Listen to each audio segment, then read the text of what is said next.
Bitcoin and Ethereum. What's the next move? Let's find out in the chart, shall we? Bitcoin broke down from this trend line that we were hoping that it was just going to bounce from around down, but no, it's going to break down.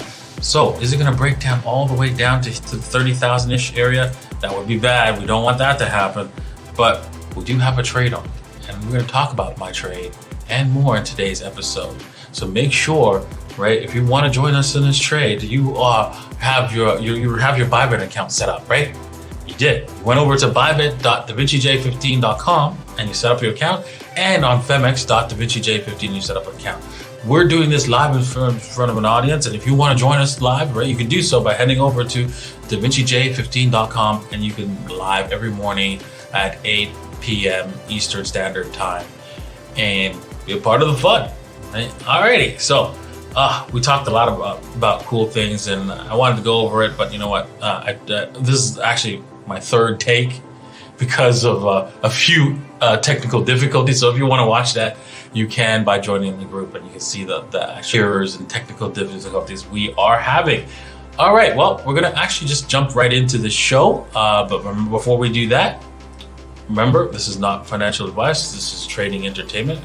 Please do your own research before putting any money in the market. All right, so to the charts. Okay, well, the last time I left you guys off, right, I remember saying, hey, listen, let's hope this thing bounces off that trend line and goes higher, but probably not going to happen. You can see on the Wyckoff distribution, which we'll get to this shortly in the news, that we are going to have another pullback if this is following the pattern of the Wyckoff distribution pattern, accumulation pattern, sorry. Alrighty, so let's head back to the chart. And so I predicted that we should come back to what's called the 61.8 from here to here.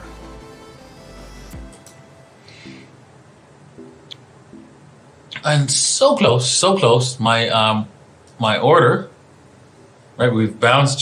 This is just trying to get you to like, oh, flinch. Oh no, I gotta chase this. So don't chase. Just wait for your order to get filled. If it doesn't get filled, just let it go. Find another trade. Find the next trade. That's all it is. All right, so let's take a look at all the time frames. You see, here it is right here. The trade has not been executed just yet, and it will be, I think it will be in a short amount of time. If you want to start with a small amount right at this level, that's fine, right? Start with a small amount and then start adding at the 78.6 to 88.6 and walk away at the $30,119 maybe. So that a little bit of a couple of ticks of space. Okay. Let's zoom out. Let's see this price action on the weekly. Not so good. Honestly, this is not a good pattern here. Like looks like we want to roll over. We're so far away from the EMAs, right? It's not funny.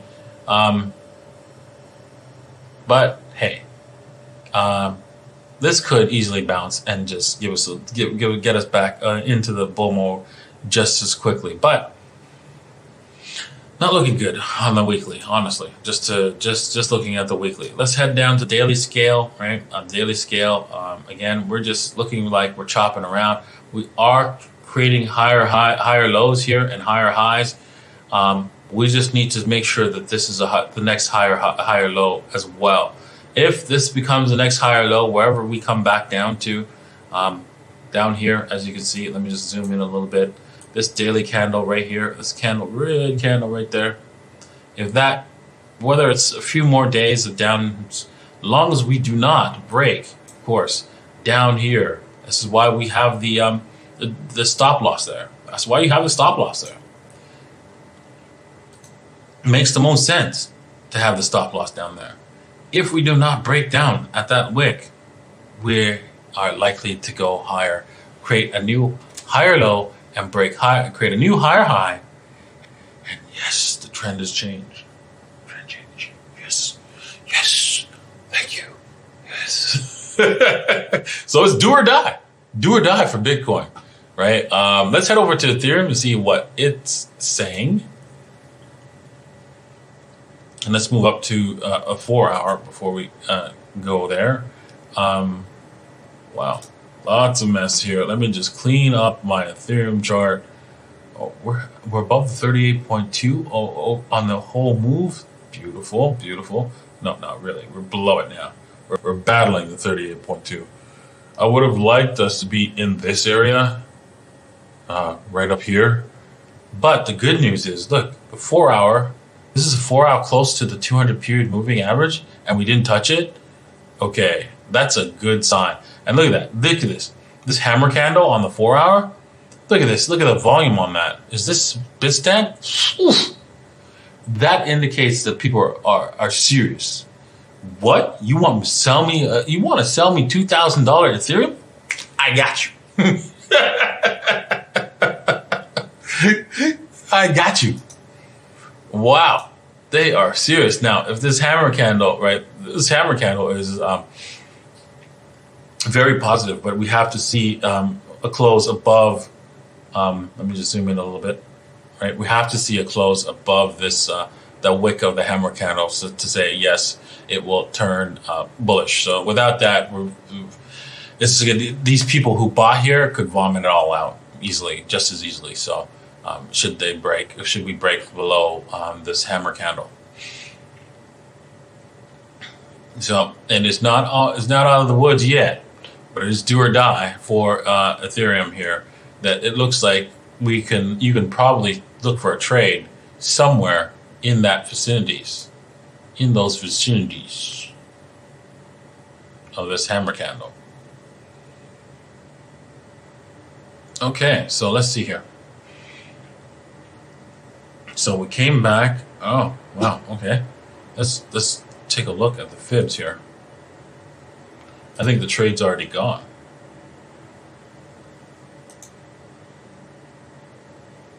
At least under my circuits. I don't know, maybe we might have you might have a chance at the Hail Mary because everybody, we haven't even touched the 61.8.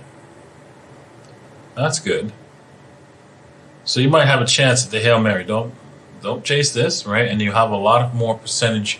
You'll be at a huge position of strength, giving you, even if you're risking only 2% of your money, you should get a huge return should Ethereum decide to reverse heavy from here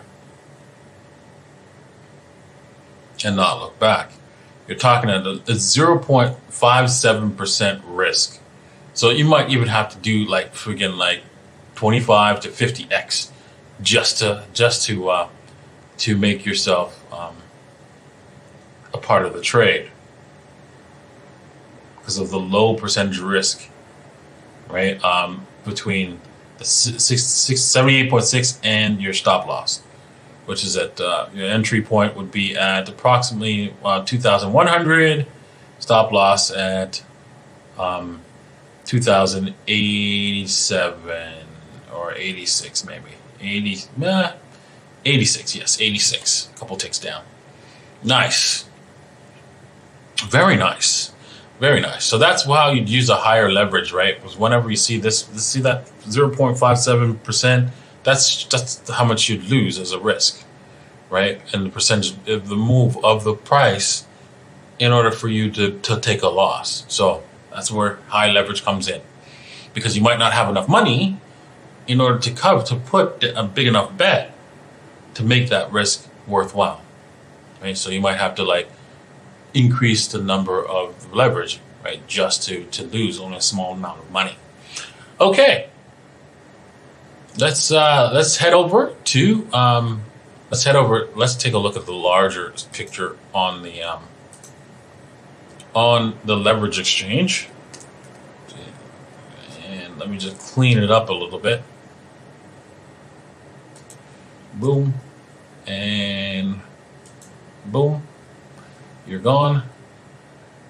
Well, the daily, yeah, we still have created higher lows and higher highs, but not enough for it to say for sure a trend change. Yeah, of course, this has the same kind of dynamic as Bitcoin, but I would not say that the The 28.6 is probably not going to be a target from here to here. It'll probably be the most likely, the 61.8 or something like that. There is a lot of, 61.8 is possible before we see this thing turn around. And yeah, and then we'll have like a big party once we get above 2200 or 2300 close to it. So $2,288. Once we get above that, it's party time. That's good. It's not the end all be all, right? There's still a massive range here. Massive range, right? Let me just draw it out that we're part of, right? And this, like right here, was also part of the bottom part of the range. And so this is the top part of the range. And so a break above the 2,900 is new trend time for sure. Absolute, right? Of course, yeah, not absolute actually. Sorry, let me take that back. It's not absolute because there is no absolutes in TA and technical analysis, but it's a higher probability. So long as once we get above the 2,900 and we bounce right from here, let me just get the brush. Right, we bounce and then come off and bounce again. Boom, it's off we go. So like we're just looking for that. We're looking for a breakout. Bounce off of the 2,900 and off we go into the skies, and it's going to be beautiful. It's going to be beautiful. I really think that all the alts and all the cryptocurrencies out there, they're going to do something magnificent, absolutely magnificent. It's going to be epic, this bull market, and I know we've seen an epic bull market, but I think it's going to blow away the one we saw in 2017, 2018. I think it's going to blow it away because the amount of money that's going to come in is going to be, because the money that came in last time was just people, the average Joe, mostly. This time it's big industry players. And so it's going to be such an epic, explosive amount that we're going to see. Even, you know what, I'm going to go back because I think I did not talk about the dominance. I'm going to talk about this. We're going to see the dominance break down heavy past the 35 and just go all the way to 12%. All the way. Just all the way 12% in a rapid succession before we see the bottom. Unbelievable. It's going to be so crazy, epic, beautiful. And that's why you want to have a good position in your altcoin portfolio. And you can do so by heading over to DaVinciJ15.com and learning how to be a little later. Or you can head over to www.davincicodes.net/videos, and that's also free videos there. So remember, make sure you get some Bitcoin because Bitcoin's real, Bitcoin's here to stay, and you need to be a part of it. Cheers.